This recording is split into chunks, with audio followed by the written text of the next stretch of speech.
养生之道重在饮食。大家好，欢迎您来到我的频道。每个人应该都有过腿脚痛的经历，绝大部分人的第一反应就是休息休息，过2天就好了。其实确实是这样，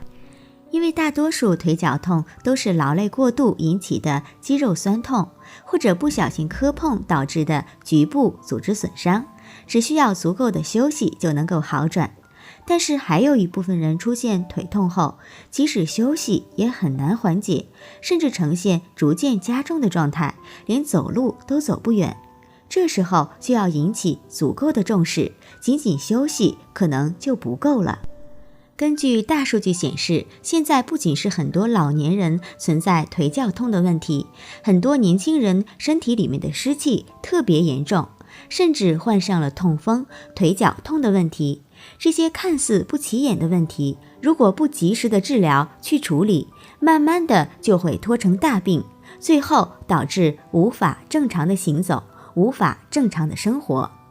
今天就给大家分享一道茶饮，老中医喝了一辈子，坚持喝祛湿排毒，打通全身的经络，腿脚舒缓了，身体也越来越强壮了。首先我们来准备3克左右的菊花。菊花具有疏散风热、平抑肝阳、清肝明目、清热解毒的功效，临床上常用来治疗风热感冒，有驱散肺经风热的作用，所以经常用来治疗因为肝阳上亢引起的头痛、眩晕等病症。菊花入肝经，能疏散风热，又能清肝热，所以临床上还用来治疗肝经风热或者是肝上火导致的目赤肿痛，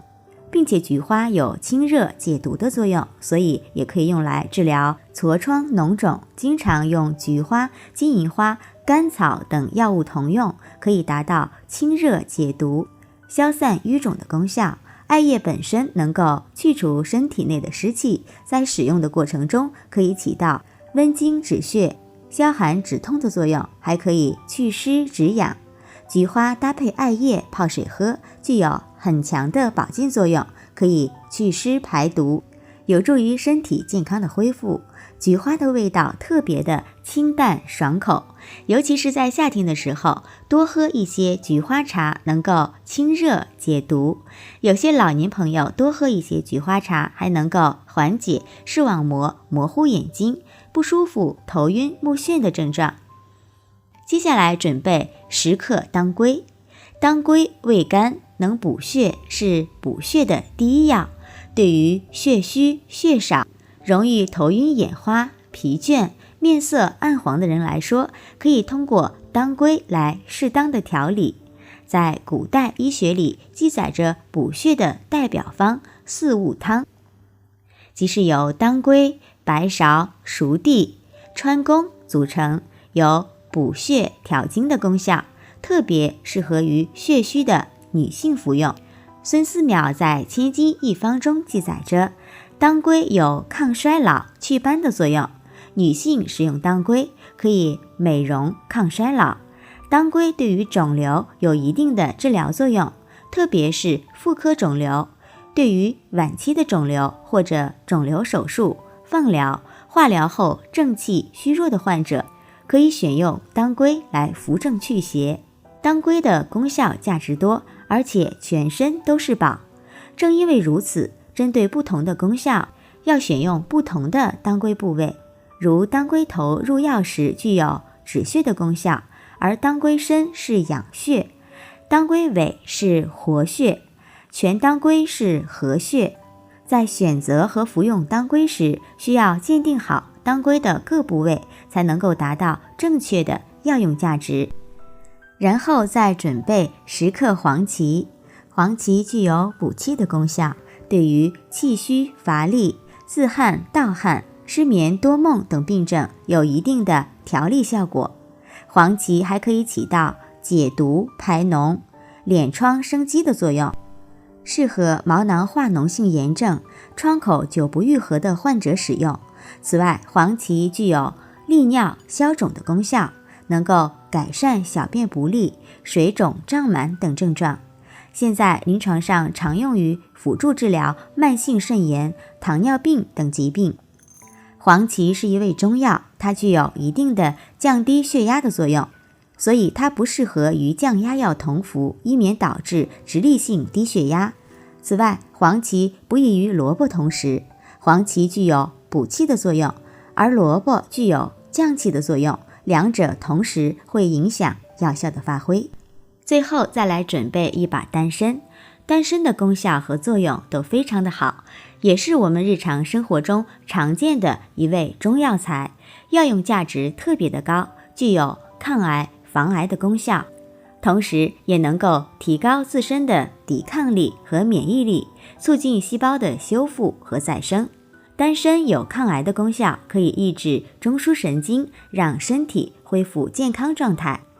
丹参里面含有特别丰富的营养物质，比如丹参素、维生素以及儿茶素，能够提高免疫系统。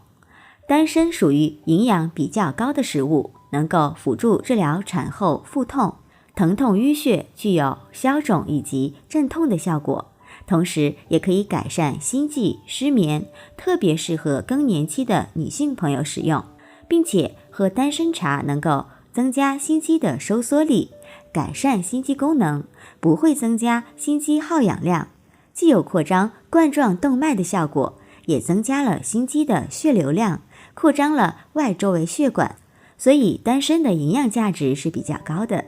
在日常生活中，我们可以多用一些丹参泡水，女性朋友经常食用，对于妇科疾病都有一定的修复作用。下面我们把准备好的食材倒入养生锅中，然后再加入约800毫升的纯净水，把食材煮上15分钟。朋友们、家人们，视频制作不易，如果您觉得我的视频对您有帮助的话，麻烦您动动您发财的小手，给我点个赞吧，感谢您的支持。煮好之后就可以直接喝了，如果喜欢喝甜味的，可以加入几块冰糖。如果血糖高或者是糖尿病患者，就不建议加了。如果我们嗓子不舒服，也可以多喝这道茶，可以帮助我们清热排毒、消炎止痛，还可以帮助我们去除身体的湿气、湿毒垃圾。喝上一段时间，你就会发现自己的肚子慢慢小了一大圈，湿气没有了，肚子变小了，身体也变轻盈了，脸色也变得越来越好了，并且对于你的睡眠状态也有很好的改善，能够帮助我们疏通经络，使我们的身体变得更加的强壮，腿脚更加灵活。这道保健茶水我们不需要经常喝，一周喝上2-3次就可以了，最好是放在晚上睡前1个小时，喝上1-2杯就可以了。喜欢的朋友可以收藏起来试一下。好了，朋友们，今天的视频就分享到这里了。如果您觉得我的视频对您有帮助，欢迎您的点赞、关注、收藏和转发。我们下期视频再见。